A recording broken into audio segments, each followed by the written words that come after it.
These long dog days of summer, I mean, we just made it through a heat wave. Mama was parched through this heat wave. I was hitting up Dunkin' every single day, and I will continue to probably for the rest of my days, but especially this summer. Dunkin' is helping everyone stay cool this summer with its lineup of refreshers.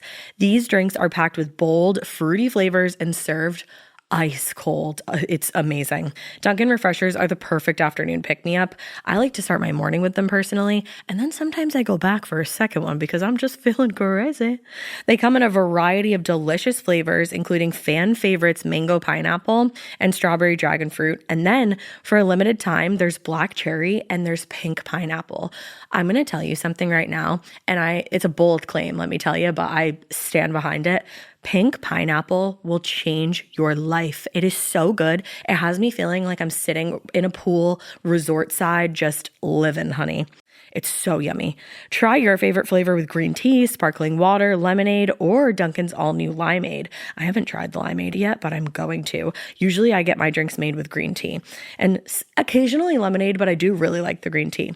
Or if you don't want to build your own, try one of Dunkin's curated refreshers like the Cherry Lime Ricky or the Ultimate Pink Daydream. The Cherry Lime Ricky, scrumptious. I could drink like 3 of these a day. They're so freaking yummy. Head to Dunkin' today and find your favorite refresher. Dunkin' refreshers contain less than 1% fruit juice. Limited time offer. You know what's really terrifying? That unfinished college degree lurking in the background, just sitting there waiting for you. That's where Southern New Hampshire University comes in. With flexible online degree programs, there's no commuting, no rigid schedule, and no more excuses. Plus, they have some of the lowest online tuition rates in the U.S. Visit snhu.edu/morbid to learn more before your degree becomes just another story about what could have been. Chilling crime cases are mysterious, but finding coverage shouldn't be. With the State Farm Personal Price Plan, you have options and can personalize your plan to help create an affordable price so you can get back to cracking all of life's bigger cases.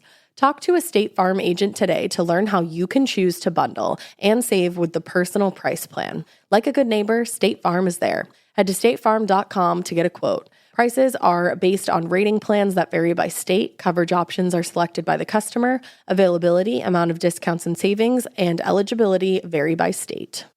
Hey, weirdos. I'm Elena. I'm Ash. And this is Morbid.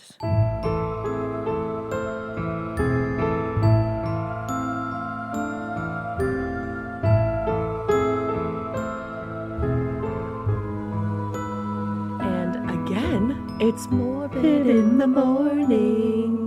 I want to add like a little like clink cheers effect to that. I know, we need to add a cheers sound effect of some sort. Yeah, like clink. Because it's a different vibe in the morning. It is. It's a good vibe in the morning. I love the morning vibe. Yeah.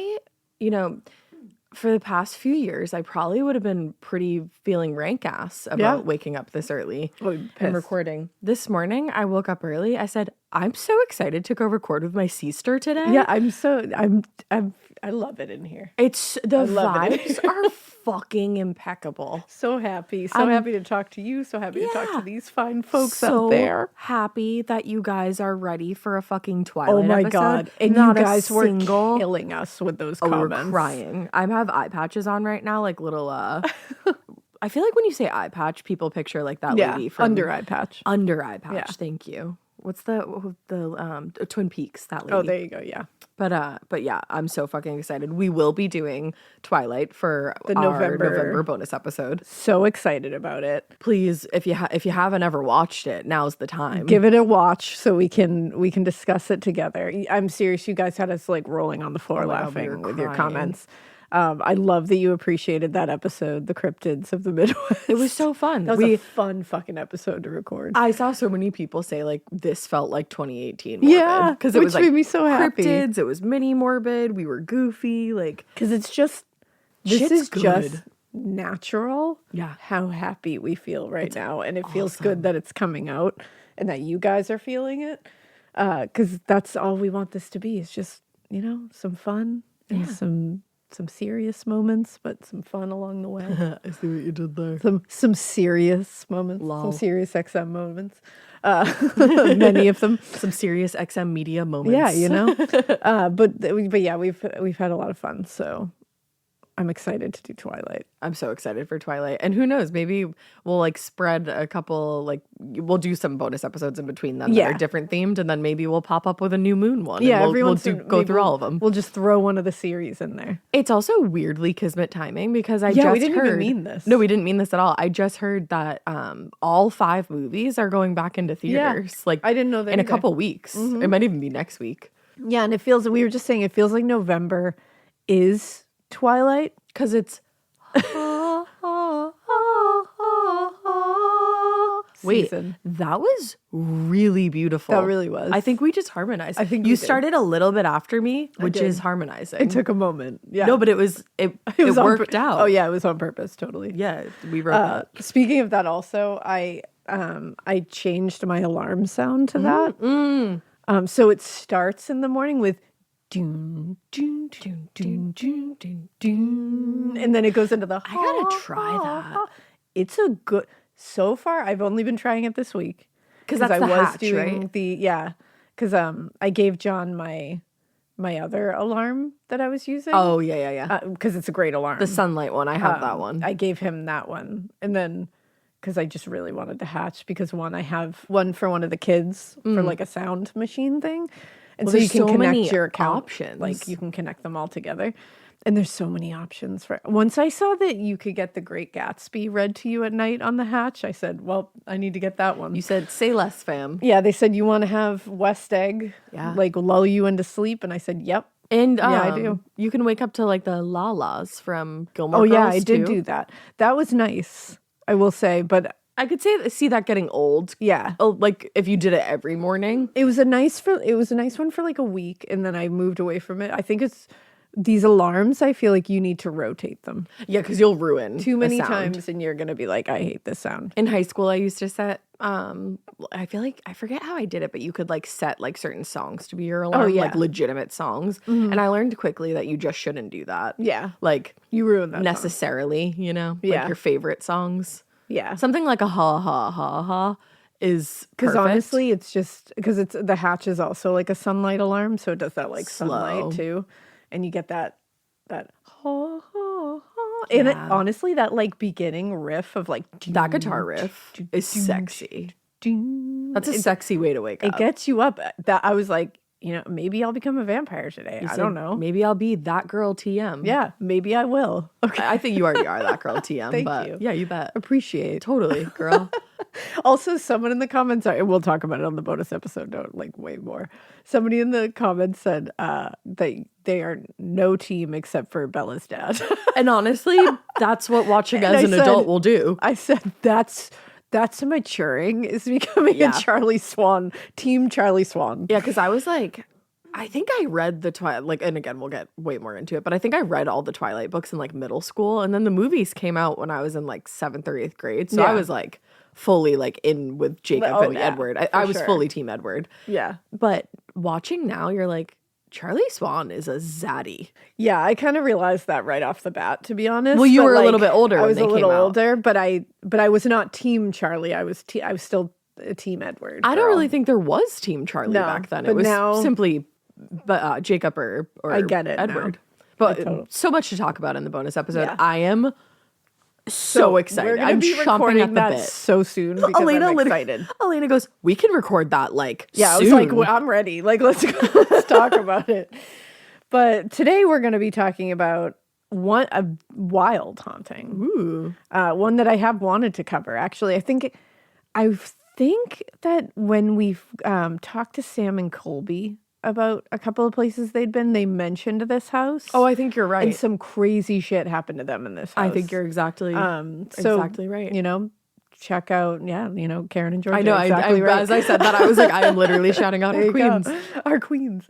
But yeah, I think so. I'm fairly certain, unless I'm completely insane, which is a real thing that could happen, that they probably have a video about this house. So I'll look it up just to make sure you're not a liar. But I think you're right. If they do, you should go look at the video after this because they're, adorable. So this is the Sallie house, Nice. or what Dave has entitled this episode, which made me laugh, was Sallie the Man-Hater.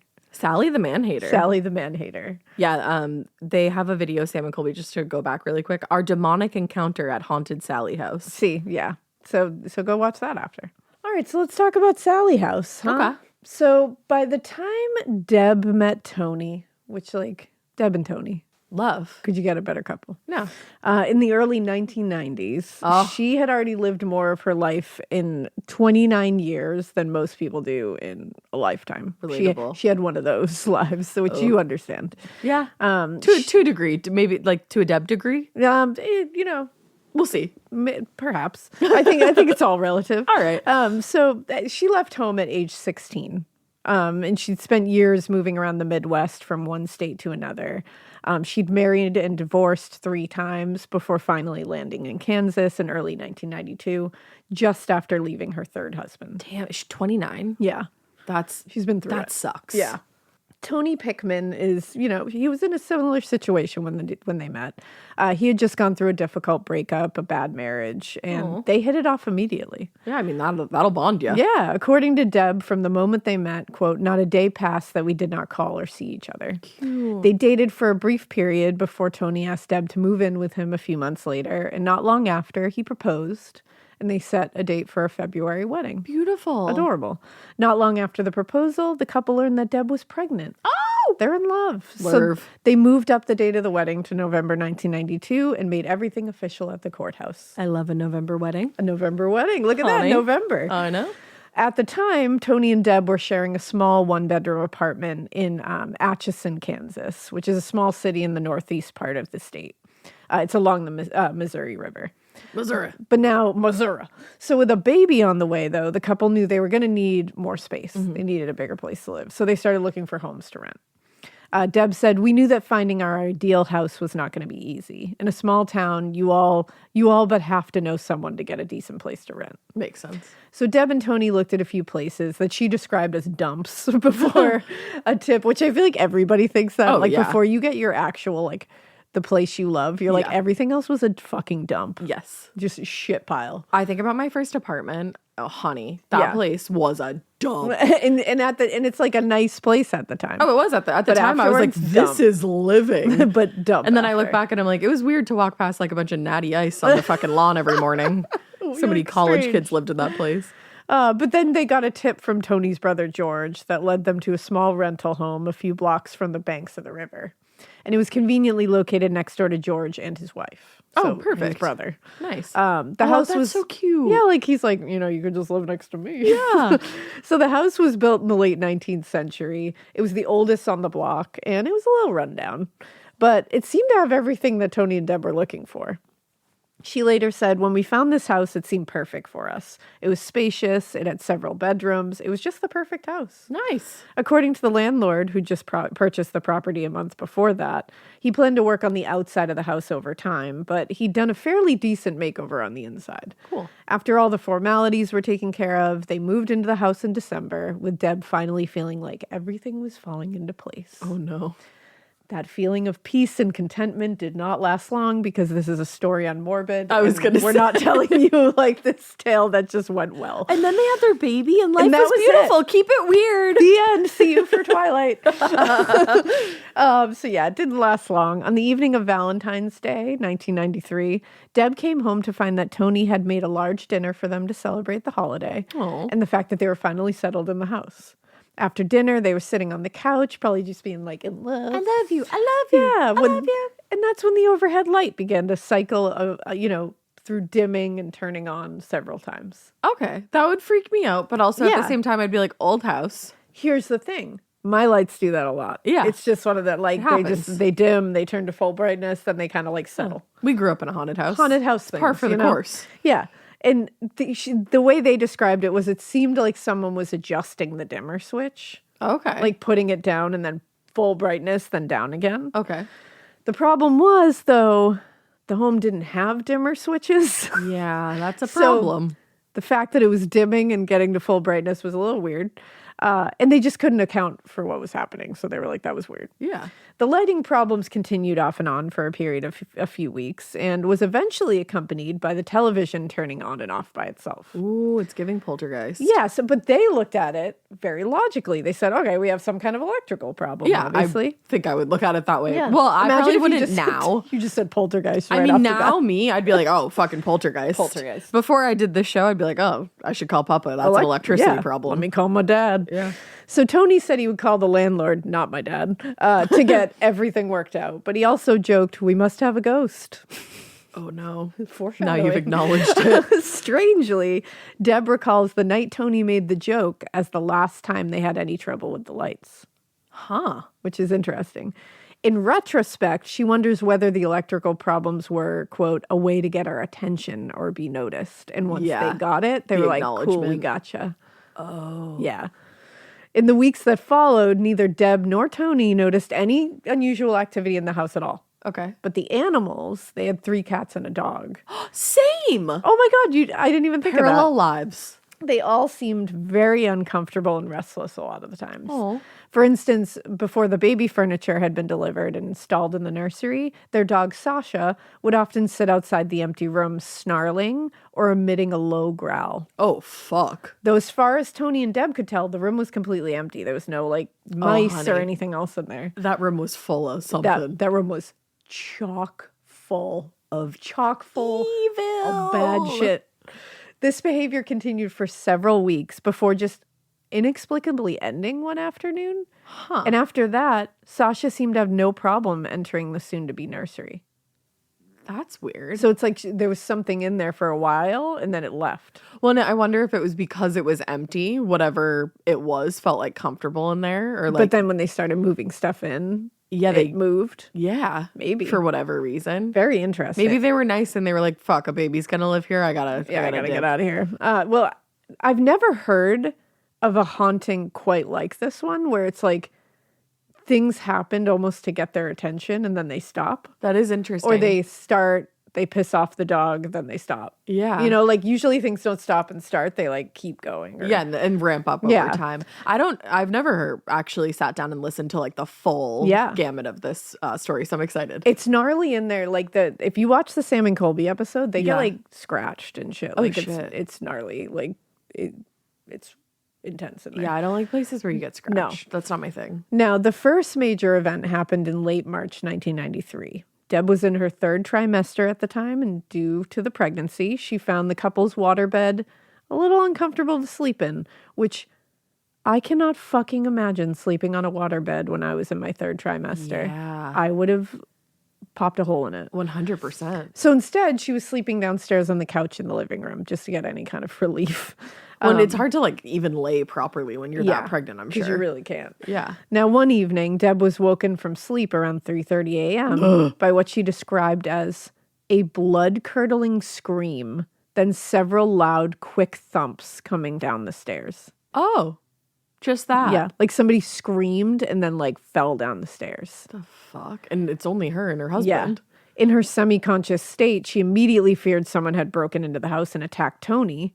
But before she could even sit up, because my girl Deb was like, someone's attacking Tony. I may be in my 3rd trimester, but I'm going to go help that man. Like, Queen. that's queen shit. Yeah. That's wife shit. Yeah, that's wife That's shit. a wifey for lifey. So she was terrified, but before she could even sit up, she felt something heavy strike her in the face and chest, as though someone had slammed into her with their full weight. Oh, you better back off my pregnant girl, Deb. Yeah. Terrified, she screamed at the top of her lungs, which brought Tony running from the 2nd floor to check on her. Aww. For several minutes, they just continued screaming, both of them. Like they were just like, like what's going on?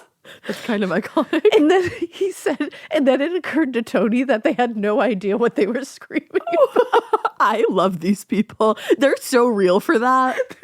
They're so real for that. Like, that's the realest shit. It is. Because to be quite honest, Same. if I thought someone was attacking John and then an unseen entity slammed into me downstairs, I'd scream for a I while. would scream, and then I know he would come screaming down the stairs, and then we would all just scream, and we too would be like, what exactly are we screaming about? The screams we would scrumped before realizing what are we scrumpting Before about. realizing we're doing nothing but screaming. Yeah. Now, once she had calmed down, Deb tried to explain to her husband what had happened, but she found it a little difficult to describe. Yeah. She's like, I don't know. It felt like someone hit me. I'm going to sound cuckoo. Ultimately, they decided she must have been dreaming, and the scream and thumping sound she heard probably came maybe from like the cats like running really. Oh, honey. Because, cats can go, they can go crazy. They get the zoomies at 3 a.m. So it's not crazy. There's 3 of them. So like if 3 of them are pounding down the stairs, like it can sound a little in your tired state, it can probably sound very loud. Yeah. And I mean, a lot of times they'll like meow at each other like loudly. Yeah, like so it could sound like screaming. Exactly. And they said the heavy blow she felt around her chest and body could have also been one of the cats jumping onto her from the top edge of the couch. 100%. In fact, get that. The cats did seem particularly agitated at that moment, so the whole thing made sense to them. Okay. They were like, look at these 2 myth busting. Yeah. Over here. They're just they're like debunked. Now, it was only later that Deb wondered what had caused the animals to be so agitated in the first place. Yeah. Because this wasn't regular zoomies. Like, they were You agitated. can distinguish, right? After being woken in terror that night, things in the house went back to normal and remained that way until that summer when Deb gave birth to their son, Taylor, in mid-June. However, in the weeks after he was born, Deb began to notice strange and, like, little subtle things that she couldn't really explain. And it occurred most often while Tony was away at work. Oh, I hate that. Which must have been really annoying because she's like, everybody probably thinks I'm crazy. And making this up. Now, at first, the inexplicable incidents Deb noticed were pretty small. On multiple occasions after putting Taylor in his crib for a nap or something, Deb would go to the kitchen to bake or prepare dinner. And she tended to be a little forgetful, so she would often set a timer for herself to know when to check the oven. Oh, okay. But on several occasions, she would return to the kitchen a few minutes after setting the timer to find that it either had been reset to have far more or less time than she'd initially set it for. That is such a dick move. That's the thing. I'm like, such a dick move. What an asshole move. I would also be so scared that there was somebody lurking in my walls. Honestly. I think my first thought would not even be ghost in this moment. I'd be like, here? Oh, there's somebody in here. And it's like, not only are you trying to like burn my house down essentially, but also you're ruining my baking. I'm going to fucking burn whatever I'm making, you fuck. Yeah, or undercook it. And then have to like set this shit all over again. Exactly. Fuck off. Now, at other times, she would be sitting in the living room reading or watching TV when the timer on the oven would go off on its own without having been set and without anything in the oven. And she's like, don't wake up my fucking baby. Like, yeah. Now, initially, Deb kept these instances to herself, and she was just like, you know what? Maybe I'm being careless. I'm tired. I just had a baby. Yeah. Maybe I'm just sleep kind of deprived. like, maybe I'm just like setting things by accident. But about a month after the baby was born, something happened in this house that could not be ignored or explained away as easy. Oh, no. So far, they've been able to explain away, just myth bust, but I'm so scared right now. in August, a little over a month after Taylor was born, Deb's sister Karen came to stay with them for a few weeks just to visit and help out with the baby. Nice. Just being a good sister. Queen. One afternoon, while Tony was hanging photos in the upstairs hallway, he heard a strange shuffling noise coming from the nursery, which was just a few feet away from him. So he stuck his head in the room to check on the baby, and he was surprised to find that several of the stuffed toys that were previously placed around the room had been moved and were now arranged in a circle at the center of the room, all facing outward. I hate that a lot. Ew. Oh my God. The chill that is coursing throughout my fucking And this body is a right baby. now. He's in a crib. Like, Bitch, it's not. I'm wearing a jacket Yeah. and I'm freezing. Yeah. All facing outward. No, too. that's the part that I really. Yeah. It's the circle and the outward. Please, do you see my goosebumps across the room? Let me roll up my jacket. Yeah, my shacket. Ew. Yeah. No. Yeah. And you move out that very day. I don't Yeah. care where you live next door with your sister. I would literally show up at your front door with all of my belongings and say, "Hi, I live here now." Yep, here I am. Ew. Yeah. And Tony had put the baby like down himself for the nap. And didn't it was only a arrange them in short a time. He was like, circle. I didn't do it. He said he'd been in the hallway ever since hanging things. So nobody was in anywhere. there. He said he would have seen if Deb or her sister had gone in and somehow arranged toys on the floor. Why does that literally make me want to throw Right? up? It's so weird, and it's just like, why? Ew. Why did you do that? Yeah. So he calls out for them, like Deb and Karen, who were sitting in the living room downstairs, and they were horrified and surprised by this whole thing. And Deb later said, we sort of played it off as if someone had gotten into the house and played a little prank. Okay. Which I was like, Okay, Deb. but here's the thing. Since they were young, Tony and his brother George had been engaged in a very lighthearted and long-running prank war with each other. Because remember, they live right next door. Yup. So they couldn't figure out how he had done it. They're like, damn, good But they one. were like, wow, George, that was crazy. Nailed it. Not even going to ask how you did it. Like, they were just like, totally George. That also was probably like subconsciously them being like, defense George, mechanism. George, it was George.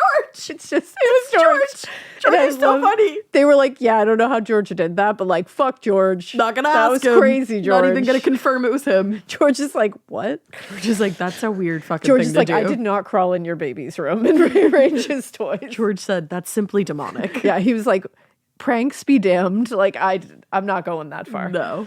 So Deb laughed it off. You know, she's like, oh, George, you know, funny. Just George being George. Yeah, she just gathered up the toys from the floor, put them back where they belonged, and she was like, bye.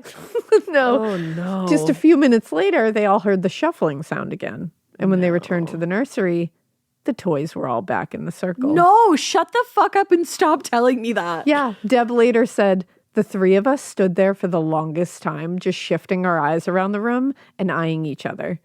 They looked around the room and they were like, okay, we need to figure out how I love it. They're like, we need to figure out how George pulled off this elaborate fucking prank. Again. But they found nothing. Of Nothing that course. suggested that anyone else had been in that room. The windows were closed and locked. No one in the closet. There was no other way to get in there. They could not figure it out. Ew.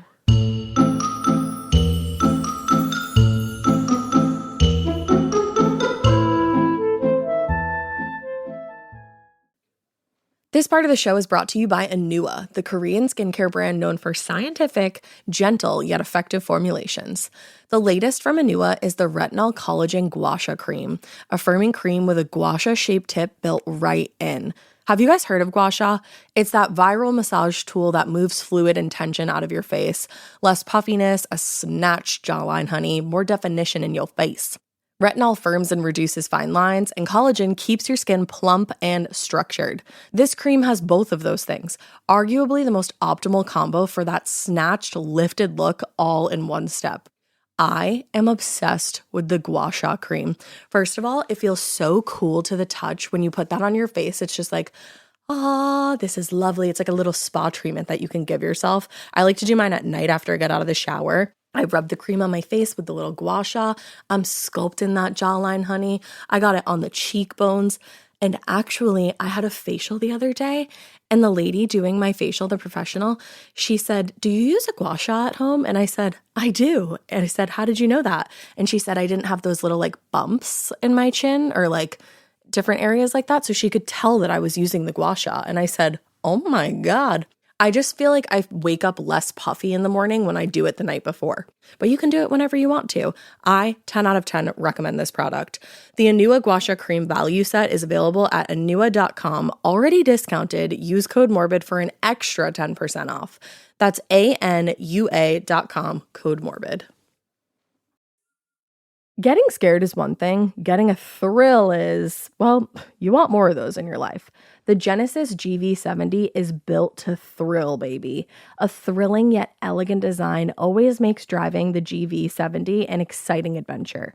Its powerful athletic stance screams performance and turns heads. Everybody's looking at you, girl, or boy, or whoever.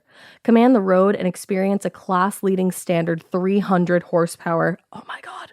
Plus, discover the different dynamic drive modes for all different terrains.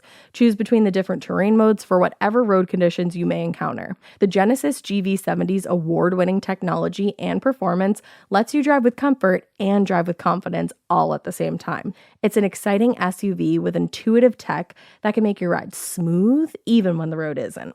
And its blind spot cameras allow you to see what's next to you. It's like having eyes on the side of your head. That's pretty iconic. Its performance, by the way, is measured not only in power, but in how it makes you feel confident, sexy. The Genesis GV70. Learn more at genesis.com and feel the GV70. Every good detective needs a partner to support them on important cases.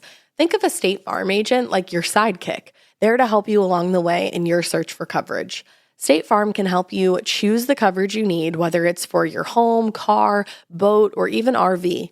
With so many options, it's nice knowing you have help finding what fits for you so you can get back to solving all of life's bigger cases. Go to statefarm.com or use the award-winning app to connect with a local agent and get a quote. Like a good neighbor, State Farm is there. So although the circle of toys was at its root harmless, I mean, like, no one got hurt. Yeah. You know? And they were convincing themselves that George did I get somehow. It. The totally get experience that. was still unnerving because they all knew that it wasn't George. They were just convincing themselves. Like I was saying earlier, exactly. So they all slept in the living room downstairs that night, including the baby. I'm so glad to hear that. I'm like, stop putting that baby in there. And Tony said, that night really put a chill down our spines. Yeah. To actually have something physically move in a matter of minutes, it scared us. And like twice. Yeah. The next day, Deb called her sister-in-law, Jeannie, who she knew had been at the house the previous afternoon. And not wanting to sound like she was losing her mind, Deb just kind of asked a few gentle questions of her. Where was George? Asking whether she had noticed anything strange when she was at the house the previous day, until she eventually just outright asked whether she'd moved anything around the nursery.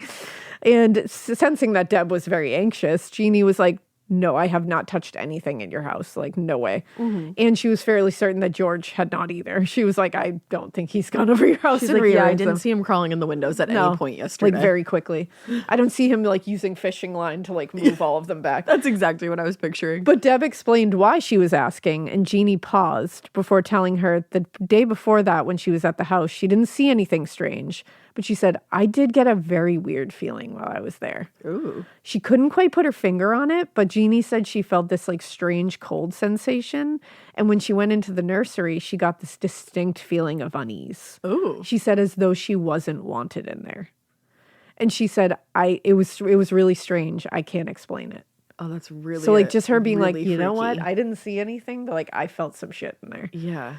Now, the days after this, Deb, Tony, and Karen began noticing other weird things around the house. So they'd turn the lights off before leaving a room, only to reach the bottom of the stairs and look up to see the lights were back on. And that would be fucking annoying because electricity is not cheap. Yeah. And in the nursery, they could hear unusual sounds coming through the baby monitor, but when they checked the room, nothing was there. I gotta tell you, when I have kids, that's my biggest fear. Oh, it's horrifying. Baby monitor, like even babysitting back in the day, I babysat at like the height of paranormal activity. Yep. And I used to get so fucking nervous checking you were the baby gonna, like, monitors. see or hear something horrifying. Yeah. I was always terrified I was going to see something horrifying on it. And have to go in there and rescue the baby too. When you're like 17 and you're solely responsible for a baby and you're afraid it might get demonically possessed, that's a lot. Yeah.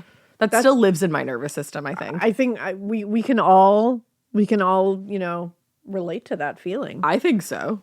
Because I don't want to be in charge. I don't want to be in charge of someone I love who is being demonically possessed. Yeah, no. Never mind a random person that I'm just in charge of for a job. Most of the babies that I babysat weren't super random. Like I cared about them. That's true. It was So you were really it was a on lot. it. That's might be why I have IBS. Maybe. You never know. You know what? That is why you have IBS. It could be. I'm declaring it right now. The fear of paranormal activity whilst babysitting. Fear of a child becoming demonically possessed while in your care is the reason you have IBS today. Could you write me a script for that? Clock it in. Let's go. So since they moved in, Deb had managed to write off a lot of these strange incidents as, you know, a product of her imagination, just misperceptions, being tired, sleep deprived, being a new mom, postpartum, all that stuff. Now, when she considered everything together, though, it occurred to her that they might be dealing with something paranormal. 100%. Because again, everything like by itself independently, she could write off a little bit, but put it all together and it's like, ugh. Even more terrifying was the idea that while it was entirely unlikely, it was possible that someone had been breaking into the house, or worse, had been hiding in the house. Like I said. And coming out at night while everyone was asleep. Yeah, fuck that. Not wanting to linger too long on those thoughts of like an intruder, she went back to her thoughts of like, I bet it's a ghost. So, and she said, since it's playing with the toys, maybe it's a child ghost. Okay. And I think Jeannie had said that to Deb because she knew that Deb seemed worried. She was like, you know what? It's playing with this toy. Maybe this is a kid. Oh, maybe that's you just got a little kid like running around your house. And it's got like prank energy, so I get that. And then she said also maybe it's a nurturing woman who's trying to entertain the baby, which is also a very nice thing to like. That's some sister-in-law energy right there.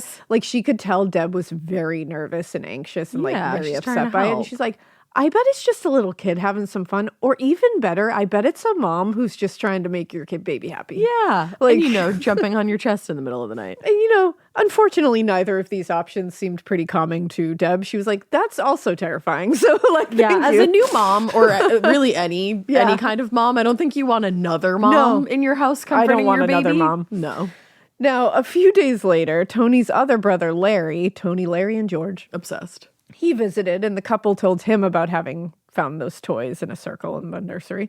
And Larry had always been more skeptical and analytical, especially among the brothers. Mm-hmm. And Tony had, he kind of hoped his brother's sensible perspective might help make them feel better. Yeah. At first, when they explained everything that had happened in the house, Larry assumed they were joking. He was like, no. That didn't happen. He later told Deb and Tony, the only thing that stopped me from thinking that you were all crazy was the fact that I know all of you too well. Oh, he's like, listen, I really thought you were fucking tapped. He was like, anyone else will think you're crazy, but I just know you guys. Yeah. So I know you're not. And you wouldn't make that up. Larry suggested that they conduct a test. And he said, why don't you place one of the stuffed bears on the rocking chair in the nursery and periodically check to see if any point it gets moved to a different location. Yeah. I like that he says scientific method that shit. Exactly. He said, hypothesis. Let's go. So since they knew they were the only ones in the house, the only other explanation would be of a paranormal nature. So let's try it out. Let's go. For the rest of the evening, Tony, Deb, Karen, and Larry sat together talking in the living room, periodically getting up to check the bear status. But after several hours passed and nothing changed, Larry suggested they maybe alter their plan. And he said, why don't we put the toys in a circle on the floor, as they had been a few days earlier, to see if it could prompt a reaction. Okay. So look at him. Look at him switching it up and being like, okay, that didn't work. Let's try another thing. Yeah, different hypothesis. Larry.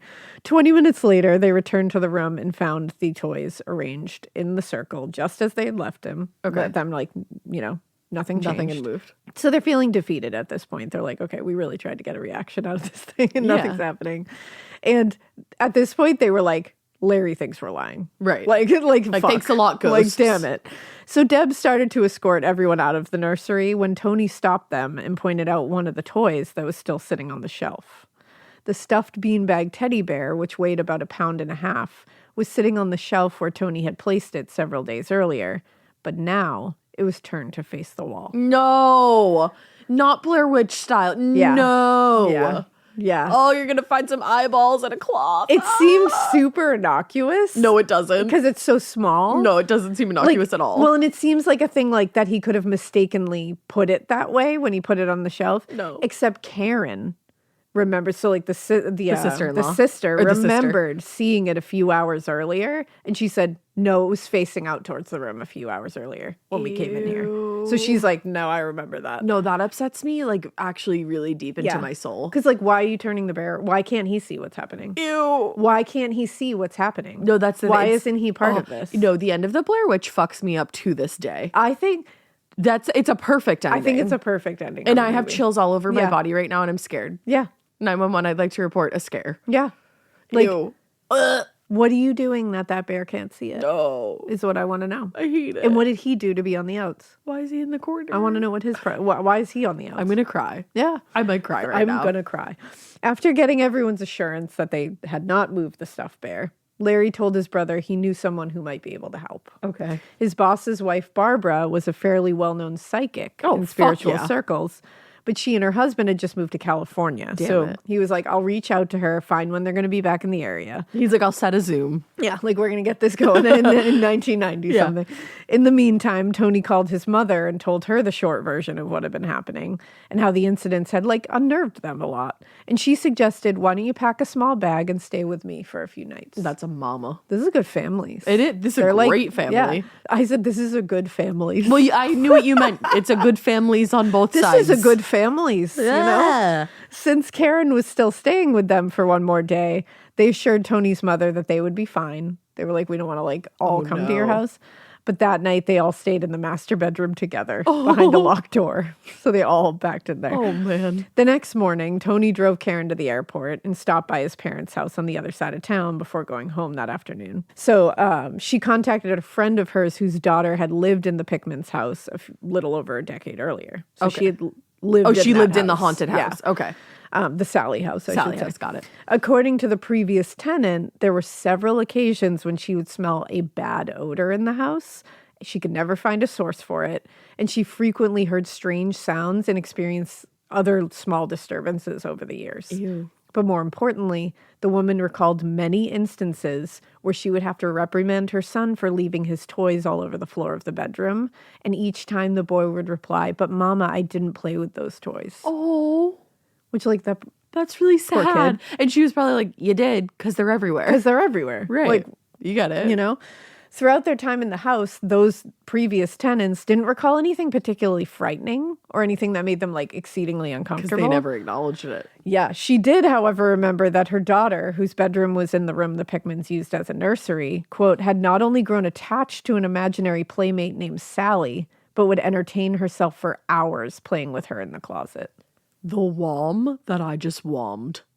Playing with her imaginary friend named Sallie in the closet. Sometimes scary things actually give me the sensation of I'm about to cry, and I might cry. Oh my God. No, not actually, but like, fuck. I hate that. Yeah. I'm womming so hard right now. Get out of the closet. I'm whopping so hard. Ew. To Deb, whose mind had been conjuring up all manner of terrifying explanations, the stories from Tony's mom were actually kind of a comfort. Because it's like, okay, I'm not crazy, one. Two, there's no intruder in my house. I think that was honestly scarier to them than anything. They were genuinely worried someone was hiding in their walls or attic and coming out at night. I get that. I think that was like at least, because they were proof. They were proof also that someone had lived peacefully with these occurrences still happening. Yeah, just with their child playing in the fucking closet. Yeah. But they brought to mind her previous thought that they might be sharing their home with the ghost of a child, now named Sallie. While the ghosts of adults seem like they could be wildly unpredictable, it didn't seem possible that a child could have lived long enough to develop the kind of anger that would result in a lot of harm. I've heard about some fucked up kids. Is a pretty, like, solid way to comfort yourself, I think. Like, that's a pretty solid defense mechanism, is to be like, well, adults can be real angry and they have a lot of years under their belt to be pissed off and bitter. Yeah. Kids, not so much. So, like, let's, Sallie's probably fine. I get it. So a few days later. I'm like, you haven't heard the stories I've heard. No. This was total defense mechanism. Now, a few days later, Larry called with news about his boss's wife, Barbara, the psychic medium. Honey, the land. Honey, the land. So we got Sylvia coming. Oh, God. To ruin it. So Larry had explained the situation, and Barbara attempted to get a read on the house from where she was in California, which is wild. According to Barbara, there was the spirit of a girl in the house between 5 and 13 years old. Barbara claimed that the spirit not only likes the house and feels comfortable there, but was protecting a baby. Okay. Meaning Taylor. Yeah. Barbara also believed the movement of the toys was caused by the spirit, who was playing with them as though they were her own. All right. The psychic's recommendation was to make it clear to the ghost that she was welcome to remain in the house, but she would have to behave and follow their rules. And not turn bears to face the wall. Don't do like that. A creep. Before ending the call, Larry had one more bit of information that Barbara had shared with him. Throughout her read of the house, she continuously got a name that flashed in her head. Sallie. Now remember, this is Tony's side of the family that got this information. Her side of the family also gave the name Sallie. Yeah. Completely independent from each other. Yeah. And it wasn't even her side of the family. It was her side of the family's friend's daughter. Like friend of. Who lived in the house, was like, oh yeah, my kid played with a ghost named Sallie. Well, and also Barbara's in California picking up on this completely information. Across the country. And it's like, there's like, obviously the internet was like just starting to be a thing around this time, but like, it wasn't like she could just like look up. No. Look this up on the internet. No. Like, that's crazy. Like, that's nuts. Wow. So, that would be a wild moment to experience. Yeah. I would probably cry. I wouldn't even know how to handle this. And honestly, Deb was kind of relieved by this information because she was like, right, like you said, at least it's not confirmed. An intruder. It's a kid. Seems like they just want to play. Yeah. So I'll just lay down the law and that's it. All right. Tony was less convinced. He said, I wasn't a big believer in psychics, which, like, fair. Oh, yeah. So he said, so I kind of blew her off a little bit. I mean, it would be crazy, though, to get the same information from two different sides of the family. It would. Or two different families. Now, Tony had been raised, though, in a fairly religious family. So he also never believed in ghosts. Okay. He did, though, believe in evil and in demons. So if there was, which, like, I have trouble reconciling that way of thinking, but like that's not for me to decide because I'm not a religious person. One, how is there not the other? Yeah, I'm not really sure. But he said, so if there was anything to what Barbara had said, it did little to convince him the entity in their house was harmless. Because he was like, if something's in here, it's probably bad. I kind of get that. I get that. So in the days after this, Deb and Tony's brother George tried their best to get Sallie to reveal herself to them. They took photographs of empty rooms. They said, come on, Sallie. They just blared Mustang Sally. As soon as you said, come on, Sallie. Come on, Sallie. They took pictures of empty rooms. They spoke loudly as though Sallie could hear them. And one afternoon while they were in the nursery, George saw one of the stuffed bears move and started snapping photos of every corner of the room. Oh, fuck. Finally, when Tony called out to them, they left the room. But when they reached the top of the stairs, George stopped in his tracks, and he called out to his brother and said, "Man, I can't move." Tony watched as George appeared to be frozen in place, his face turning pale. What? Later, he explained that when he reached the top of the stairs, he felt a rush of cold surround him, and it felt as though someone was holding him in place. What? He was literally like, I can't move. What the I've never heard that before. The incident completely caught George entirely off guard and terrified all of them. Yeah. So Deb thought it would be a good idea for the three of them to get out of the house for a bit and visit their parents. They were like, we need to get out of here. Because they've been kind of like... Yeah. Not intentionally, but like irritating. Yeah, the spirit, like they've been doing stuff to get a reaction. Like agitating. So as they were packing up what they would need for the baby, Tony suddenly jumped up from his seat on the couch and yelled out in pain.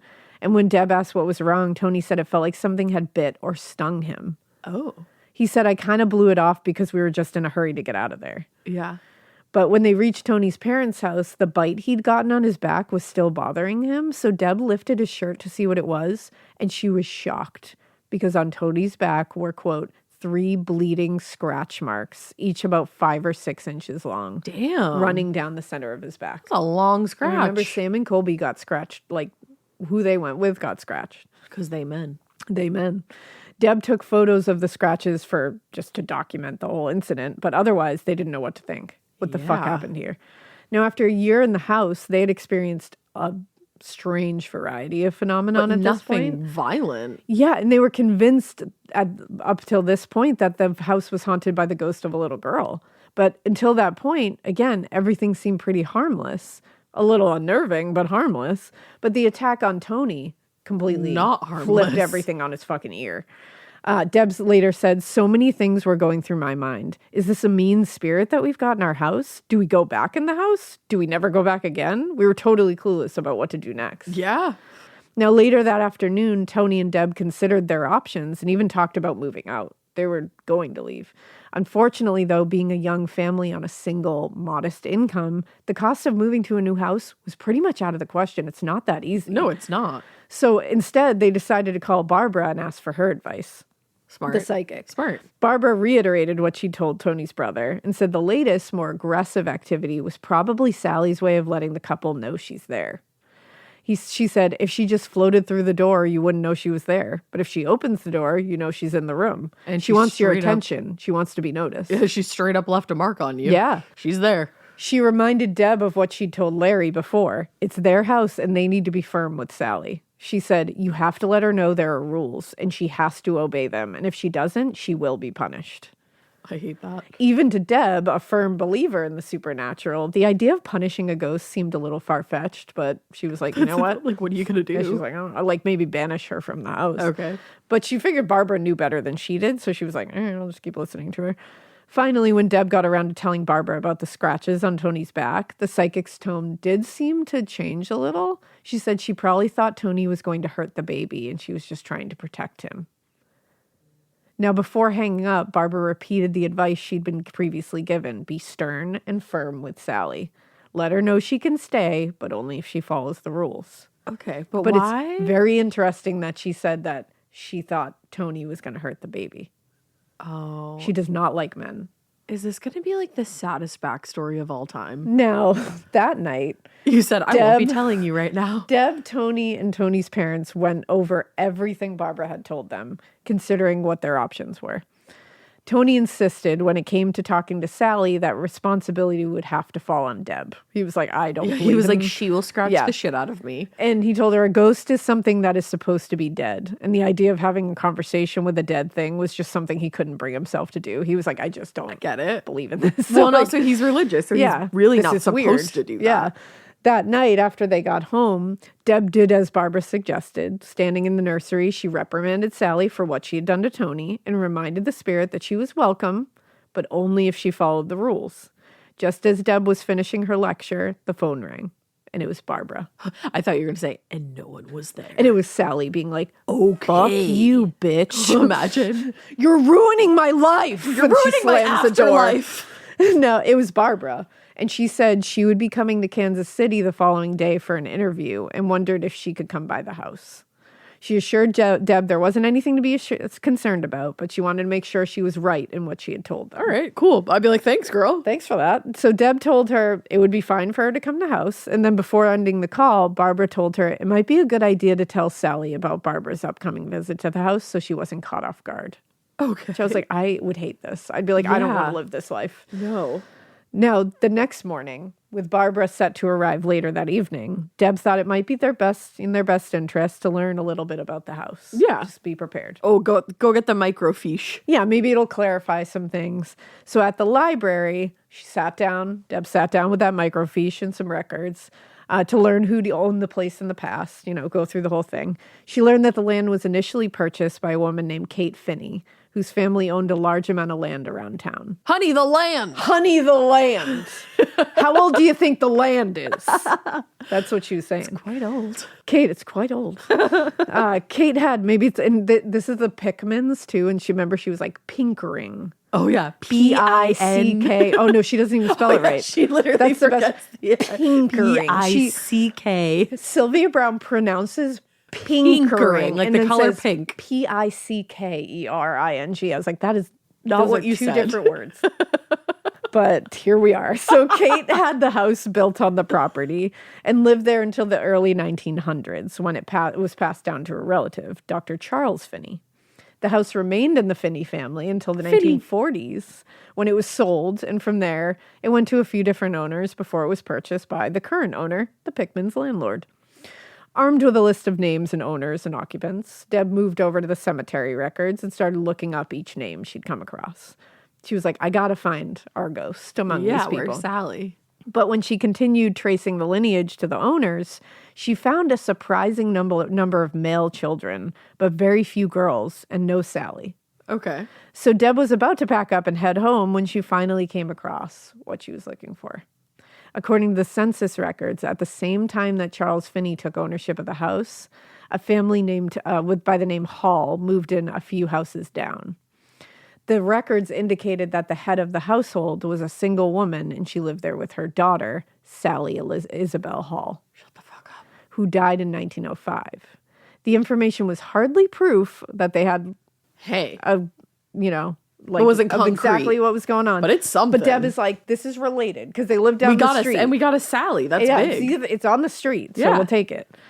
So she noted it. And Barbara arrived that evening a little after 8 p.m. And from the moment she arrived, she seemed to be like preoccupied. Deb said it was as if she wasn't actually looking at anything in the room. In fact, as her eyes roved, they never seemed to stop or focus on anything in particular or anything we could see. Okay. Eventually, Barbara did settle down and started communicating with Sallie. She said, settle down, Barb. Settle the fuck down, Bob. She said, you do a lot of things that bug her. You're too bossy. She says you're too bossy. And it's like, bitch, you told me to be bossy. Not only did you tell me to be bossy, this is my motherfucking house. This is my fucking house. You're a kid. Yeah. You gotta listen to me. Right. Deb was slightly taken aback by this because she was like, Barb, you told me to be bossy. You instructed me to be bossy. The nerve. And she said that. She said, Barbara. You told me. Barbara. You said. Babs, I only did what you suggested. I laid out the rules. I told her she couldn't stay if she didn't comply with the rules, but otherwise she was welcome. Fair is fair. And Barbara said she doesn't like it. But then again, what child likes to be disciplined? Okay. And it's like, Barbara, you're not helping me. Well, and what am I supposed to do? Let her run amok? Honey, the land. Honey, the land. Now, in order to help soothe Sallie's hurt feelings, Barbara suggested they get her some of her own toys. which at this point I'd be like, I'm not buying the ghost toys. No. This is going too far. She was like, maybe that way she won't be so preoccupied with the baby and his things. And the suggestion seemed unusual to Tony and Deb, but Deb was like, you know what? If it gets me peace, I'll do it. Yeah. So she was like, cool, maybe this will help smooth things over, keep peace in the house, which appeared to be the only option since Barbara didn't get the feeling that Sallie would ever leave. I feel like the more you feed into this, though, the worse off gets. you are. When she told them she feels safe and secure here. Also, so she's not leaving. But, like, why are we rewarding bad behavior? That's the thing. You scratched my mans and drew blood, and you don't get a tickle me Elmo. You do not. I know it's the hottest toy of the 90s, but you're not getting You cannot have it. Absolutely not. You got to start acting right. Yeah.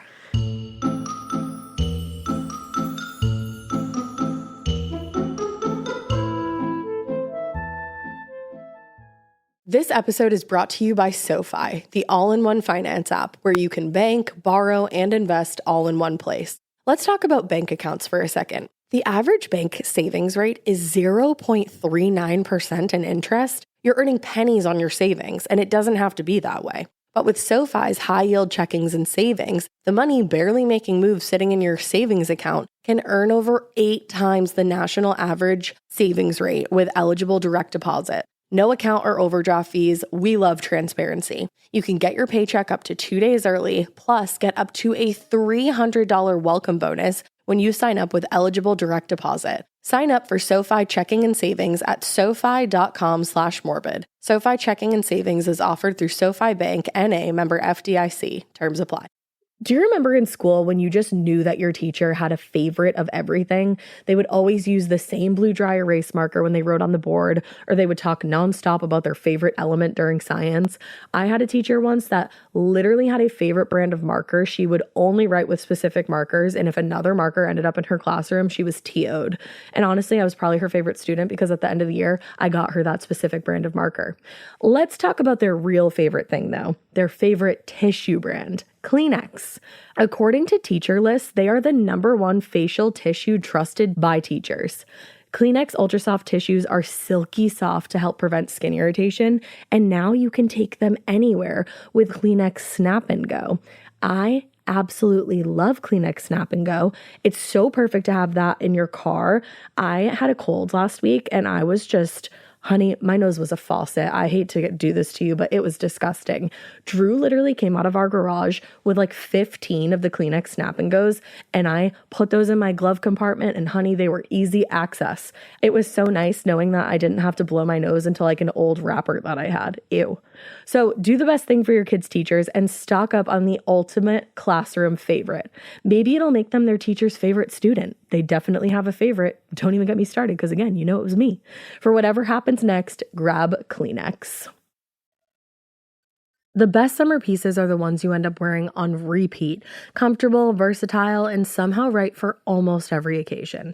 Quince makes it easy to create a summer wardrobe that you'll love, with elevated essentials made from premium materials like European linen, organic cotton, and washable silk, without the traditional retail markup. I love that! Quince's 100% European linen pants, dresses, and tops are the pieces that you absolutely will reach for all summer long. I absolutely love their linen. I have so many pairs of their linen pants, which you can dress up or you can dress down in the summer. Like, say you're going to a nice dinner, you can pair it with like a silk shirt, a really cute necklace, some good, makeup and an updo. Or if you're just looking for a more casual look, you can do the linen pants with like a loose button-up shirt and you still look really chic, kind of like, I don't know, Diane Keaton vibes, I kind of think. Also, it's not just apparel. Quince also offers elevated essentials for your home, from bedding and bath to kitchen essentials and furniture. They have it all, honey. I am a big lover of Quince, and I really do think you will be too. Make your summer wardrobe feel easier. Go to quince.com/morbid for free shipping on your order and 365-day returns. Now available in Canada too. That's QUINCE.com/morbid for free shipping and 365-day returns. Quince.com/morbid.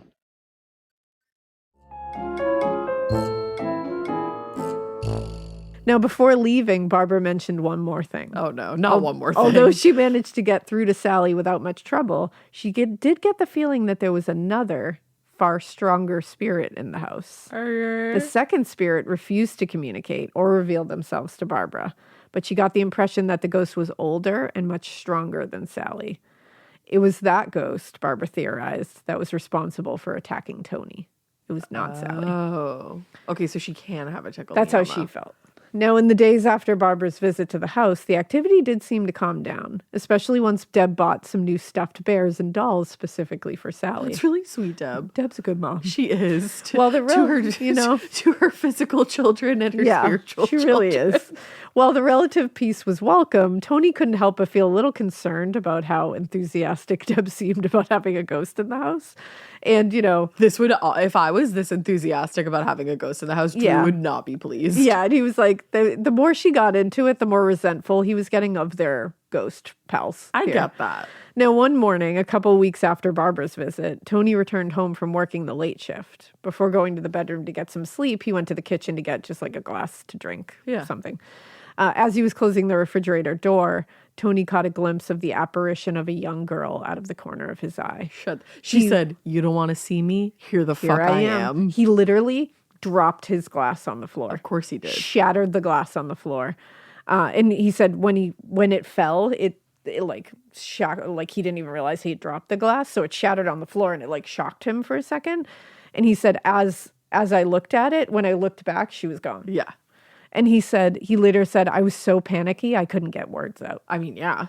Now, while the appearance of Sallie in the kitchen did nothing but frighten Tony, Deb was ecstatic that she had finally made an appearance. I kind of get that. But she was kind of jealous that... Oh, babe, I'd be so jealous. that it was Tony that she'd appeared to and not her. Yeah, she just went out and purchased all these nice things. Shit. Now, in the weeks after that, Deb continued to speak loudly and regularly with Sallie. Like, show yourself, girl! Hoping that she would get a look at her. But the theatrics of speaking to a ghost did nothing other than kind of piss off Tony. Oh, no. Tony was like, I don't want to see her again. Cut the shit. After the sighting in the kitchen, a few months passed without any activity. Then one night, while the couple was sleeping, Tony was awoken by the feeling that someone was pulling on his arm. Ew. He had just come out of unconsciousness when the tugging sensation gave way to a hard pull, and he was physically yanked up and forward. He said, I was literally pulled out of bed. Ew. He said, it just grabbed my arm and yanked me. It scared me. I remember how tight it had my wrist. This is my biggest fear. Yeah. And he said, like the scratches, it left deep red finger marks on his wrist. Stop. Yeah. As the days passed, Deb continued to try to communicate with Sallie, convinced that the assault on Tony was Sallie's way of trying to communicate something to them. I don't think Tony, on the other hand, was growing more resentful, not only of Sallie now, but also of Deb, who seemed more interested in ghost hunting than he felt for anybody's safety or well-being. Okay. That's how he saw it. Yeah. Just a few days after he was pulled out of bed, Tony returned home from another overnight shift and laid down to get some rest. He had just started to drift off when he began hearing whispering. No. He said, to me, it didn't sound like a child. It sounded almost like 3 grown-up people talking at once, like they were right in your ear talking to you. Oh, that's fucking horrifying. The whispering was accompanied by a distinct sensation that there was someone in the room with him, and the entire experience effectively ruled out the possibility of going to sleep for the night. He was like, nope, not doing that. Also, this poor guy, he's angry, Overnight. he's sleep deprived, and he's working overnight. And he's like, and he's a damn. new father. Yeah. Wait, I just need to interrupt. We had to pause for a second to go get children off to school. I said to Elena, was it getting progressively colder in here while you were telling this story? It was. All of a sudden, my legs started getting so cold. Yeah. And that feels paranormal. It It is was pretty cold chilly. out, but it was getting increasingly colder. Yeah, it did because the rest of the house was nice and warm. Yeah, so that was weird. So that And was even now, weird. I feel like a cold chill. Yeah. And we just turned the heat on in here, so. So hopefully it will get warm. Elena goes, Sallie? I go, I hope she didn't travel all this way. I hope not. All right, Stay I'm where you are. invested. What's going on? All right, so as the days passed, that feeling of resentment in Tony started, growing a little bit. I wonder if that's paranormal. Well, because it was soon accompanied by dark thoughts. That's probably paranormal. He said, I was getting a strong feeling of hate, like I wanted to reach out and hurt her. Oh, like fuck. Sallie. And Deb and Tony had, had a very normal relationship where every once in a while they argued like normal couples do. Mm-hmm. But these feelings were new, he said, and they were entirely foreign to Tony. He'd always been super easygoing, very kind. He was not a violent guy, not an aggressive guy. And in time, it became harder for him to hide his feelings. And eventually, I forgot about that. I thought we turned to... Oh my god! Oh my god! Oh my god!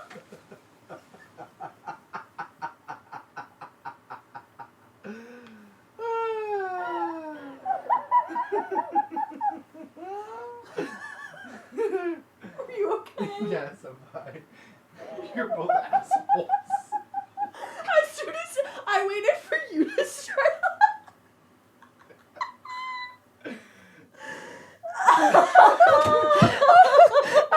If Sallie isn't here, I am a man. Sally's here. I'm a man. No, girl, you're just a klutz. Your foot got looped in your back. I waited until you were okay to fully laugh. I waited for you to sit up, and then it just... It was the table. It was like you went down, and then you went like double down, kind of, and then the table just really sealed your feet. Did you see how I chose to fall, though? Very, That is very years to be and heard. years.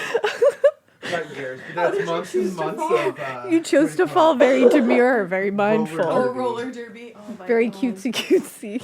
I thought we turned that off. Oh my god. It's not our fault genetically. That's instilled in us. My nanny used to love when people would I fall. would love to hear how that sounds. You might need to leave that in.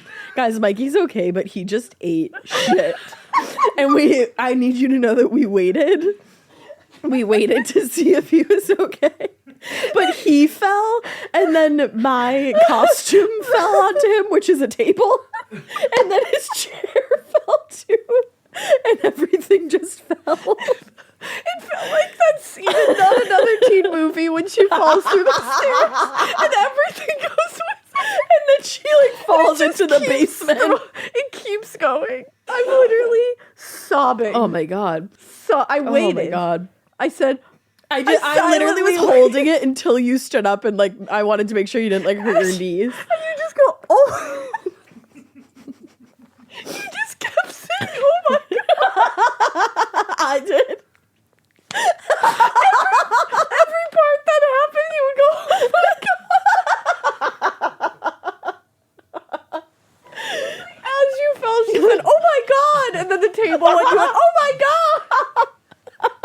We need to hear it. Oh my god. Oh my god. Brought to you by God. Oh my god. Oh shit. Okay. Okay. Oh, sweet Mikey. Oh. Oh my god. Well, anyway. All right. Whew. Okay. Get it together, me. So like I said, Tony was super chill. He was a chill guy. But it honestly became hard for him to hide his feelings. Eventually, Deb noticed that something was going on here. She said, there was a noticeable change in Tony's demeanor. We fought a lot more. He was almost argumentative and starting issues. Oh. In retrospect, Tony believes that the spirit, whether Sallie or something else, was affecting his emotions. And it was all exacerbated by the fact that he was typically operating, like we were talking about before, on pretty little sleep. Yeah. Like he did One, a lot he's of working overnights. overnights, and again, he's a new father. So they started fearing what was going to happen if they didn't take action. So Deb called Barbara and explained what was happening. And Barbara believed Tony was being influenced by the second spirit. But at that point, she had to admit that she was a little out of her depth here. Rather than have her try to communicate with Sallie for a third time, Barbara recommended that they get in contact with Peter James, who's a well-known psychic and paranormal investigator in Kansas, who she thought could help them. Now, despite everything that had happened, Tony was still reluctant to contact James. He was feeling that other people in the community were going to find out, like, it's going to get weird. But he knew they couldn't continue on this way. So he agreed, and Deb reached out to James, who agreed to come to the house. A few days later, Peter James and his team of paranormal investigators came to the house, and before they even entered the house, James sensed the spirit of a little girl who he said he spotted in the upstairs window. Ugh. Yeah. As he moved through the house from room to room, he sensed the presence of a second spirit. He said it was a woman who he recognized as far more powerful than the little girl. It was in the nursery that the psychic sensed the presence of the woman the strongest. He said he felt as though she was trying to push the group from the room as James was fighting to stay. Which is interesting because Deb's sister had said that, or her sister-in-law. She felt like a weird... Like she was unwanted, she said. Exactly. So as James continued to try to make contact, Tony suddenly felt the burning pain on his back. And when he lifted his shirt, Deb saw the same bloody claw marks that she'd seen on him several months before. Stop clawing my mans. James said, the psychic, or paranormal investigator, he said he was really petrified. He just couldn't move. I tried to put him at ease, but he was very shaken by this. How are you going to put me at ease when a ghost is scratching my back? You're not putting me at ease. And not in with like that. a soothing way. Yeah. Now, after sending everyone else out of the room, Peter James was finally able to get an impression of the second spirit in the house. Sorry, why does Peter James sound like such an official name? It sounds very, like, delightful. It does. It also sounds like a Hollywood star. Hi, my name's Peter James. I'm here to fix things. I'd be like, say, yeah, you are. Cool, I trust you implicitly. I trust Peter James. I know nothing about you, but I do know that your name is Peter James and you will help us. Yeah, to be clear, I know nothing about Peter James. Yeah, no, but I don't either. But I trust him based off his name. I don't need to know anything. Like, that's it. He's so strong. He's so strong. So, and Peter James was able to get an impression of the second spirit in the house. And later, he told them what he'd learned. Now, according to him, the second spirit was that of a former domestic worker, a black woman who worked for the doctor who'd occupied the house in the early 1900s. Okay. James believed the woman was also the doctor's mistress, and the girl, Sallie, was their daughter.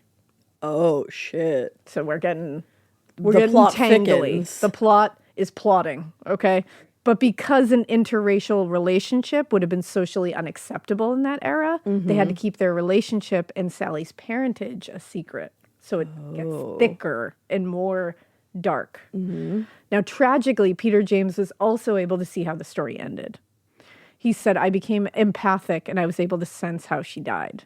According to James, Sallie contracted pneumonia when she was around 7 years old. Aww. And despite the doctor's best efforts, he was unable to save the girl. At that time, pneumonia was like, I mean, it's Pneumonia's still is a problem. Diane died of pneumonia. Sallie's death was an insurmountable event, and their relationship soon came to an end. They just couldn't survive that. How do you? But it resulted in a lot of bitterness on the part of the mistress, of course. Yeah, and the mother. Exactly. Now, after completing his investigation, Peter James told Tony and Deb he didn't believe they were in any real danger, and if they wanted to remain in the home, they would need only to be strong and not allow themselves to be bullied. The news was a comfort. They're like, well, I'm trying not to. And also, I'm like, she's pretty pissed. Like, she's got a lot to be pissed about. Yeah. This woman. Like, she's a mother of a child who died, and also the mistress of this white doctor who won't even claim her as his own. Or her child. Or her child. And then just probably moved on with the rest of his life when his daughter died. And she's just left to pick up the pieces. All alone. You know? Yeah, I'd be scratching motherfuckers left and I'd right. be scratching the shit out of people. Especially men. Ugh. Oh, you better believe. Nothing like a woman scorned. Nope. Now, the news was a comfort to Deb. Because, again, she's getting more insight. She's like, I'm not a man. Well, and she said, you know what? I feel like the more we find out about them, the better off we're going to be. Yeah. And she said, I was so enamored with the activity. Like, it was so fascinating to her. It is and she fascinating. Was like, and the fact that this is all kind of adding up. But to Tony, the results of the investigation only made him more fearful of what would happen if they stayed. Which I get. Not only had he been assaulted several times, but he was also worried that if they continued living in the house, his mental health would continue to deteriorate to the point where something bad would happen. Well, not only that, they have a son. That's the thing. And not he a said, daughter. Yeah. And he said, all I could think about was evil thoughts. All I could think was, I just want to hurt her. Oh, wow. Yeah. And he's like admitting that. He's like, I didn't want to think those thoughts. Yeah, of course not. Now, given how serious Tony's fears had become, Deb finally agreed to put aside her interest in the paranormal and agreed that they should start looking for somewhere else to live. Mm-hmm. In the year and a half that they lived in the house, they'd managed to save a small amount of money and were finally able to actually move. But rather than continue to live in the house, Tony and Deb actually picked up some of their things and went to live with Tony's parents until they were able to find a new home. So that they got the shows fuck you out of there. how serious this Yeah, all and they was. didn't have the money like readily available to just get out of there. Yeah. Like this Well, and you is have serious. to think your house may be infested with ghosts and demons and the like, but you still got to pay rent. Exactly. Now, in his assessment of the situation, Peter James believed that the paranormal activity in the house had become more aggressive and targeted Tony because of his disinterest in the whole situation. Yeah, I could see that. He said the activity escalated because Tony wanted less and less to do with the ghost. Yeah. So they're This- going to try harder and harder to get his attention. And that was probably so triggering Exactly. to the the woman, the mother. Yeah. Because that's exactly what happened in life. Yep. Now, this is what he said. This is why she pounced on him literally, violently. He said, as a result of Tony's experiences, the ghost would go on to become known Sallie the Man-Hater. Dang. Now, Which is funny because it's like Sally's not the man-hater. which they're fairly certain. They don't know.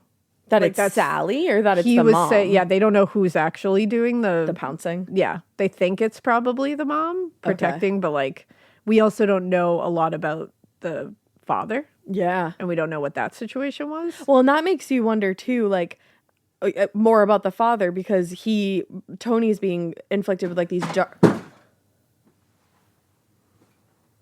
What was that? A glass? I feel attacked. Yeah. That was really fucking spooky. Did that come off of the shelf? Yes.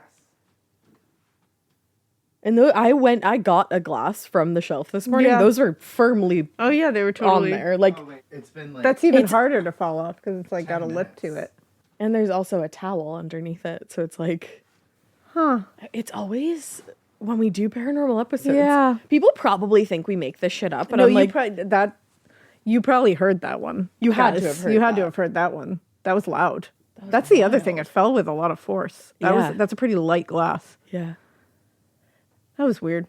But I was saying, Jesus, I was saying it is interesting that like we don't know that much about the man because like the man who had lived there previously because Tony's being inflicted by these dark thoughts and it's like, is that the man's energy? Yeah, because that's the thing. like back then he was probably feeling angry and agitated toward the mistress for Well, and getting he- pregnant he and then probably having to cover knew- things up. He had to fix the situation potentially or Yeah. had thoughts of fixing quote unquote the situation. Right.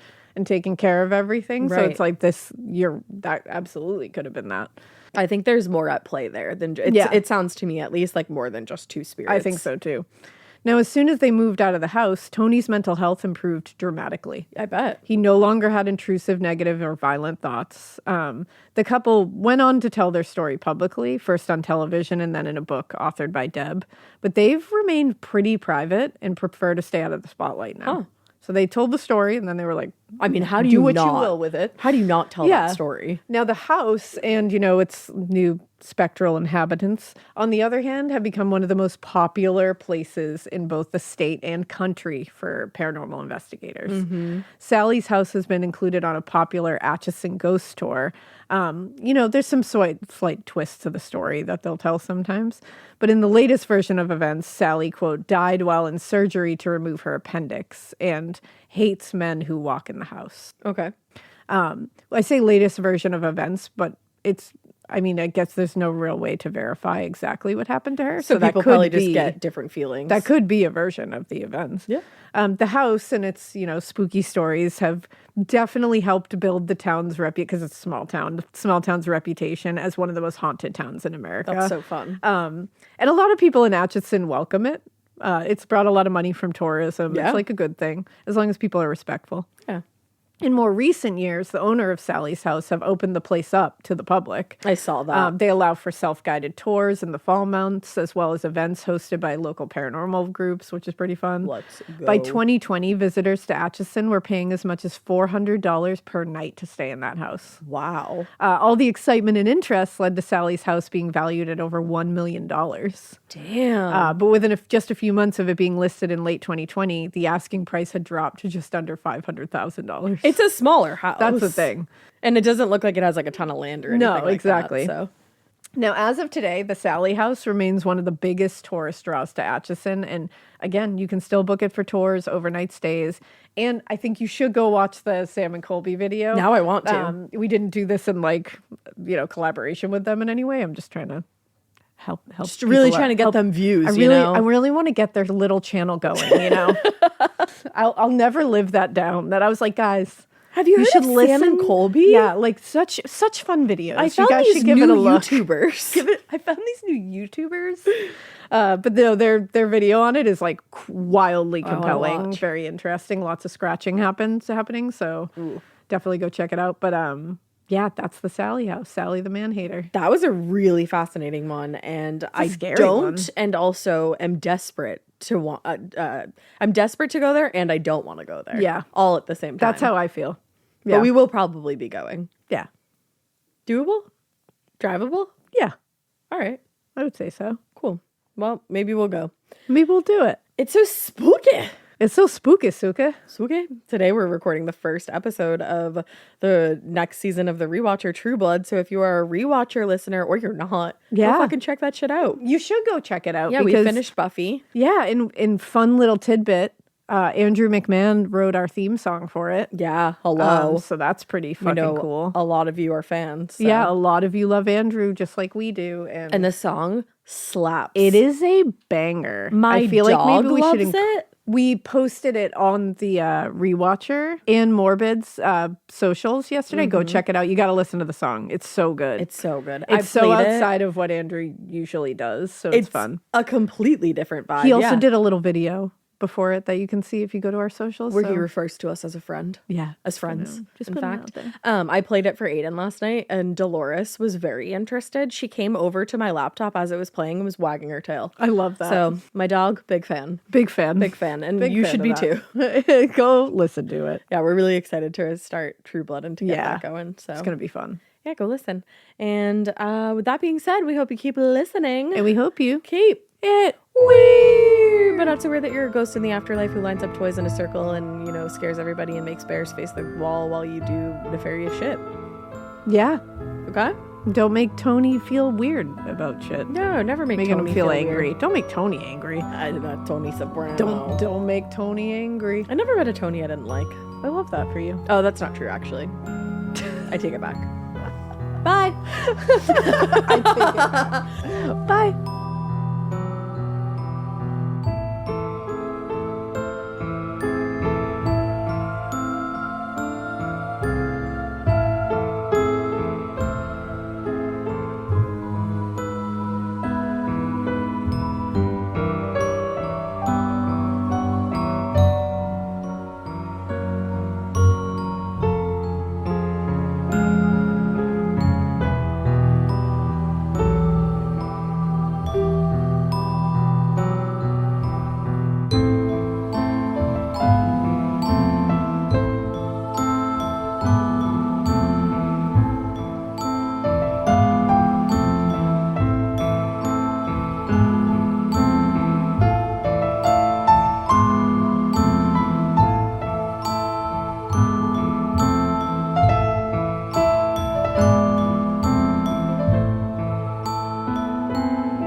Hi, I'm Angie Hicks, co-founder of Angie. From roof repair to emergency plumbing and more, when you use Angie for your home projects, you know all your jobs will be done well. Angie, the one you trust to find the ones you trust. Find a pro for your project at Angie.com. Traditional home security only alerts you after a break-in, and that's too late. Simply Safe is changing that. Stop. This is Simply Safe. Police are on the way. We don't just alert, we stop crime before it starts. Simply Safe, plan starting around $1 a day. Save 50% on your new system with professional monitoring at simplysafe.com/SXM or with promo code SXM. Outdoor deterrence requires a Simply Safe Active Guard outdoor protection plan starting at $49.99 a month. Visit simplysafe.com/licenses for alarm license information. Tennessee 2012.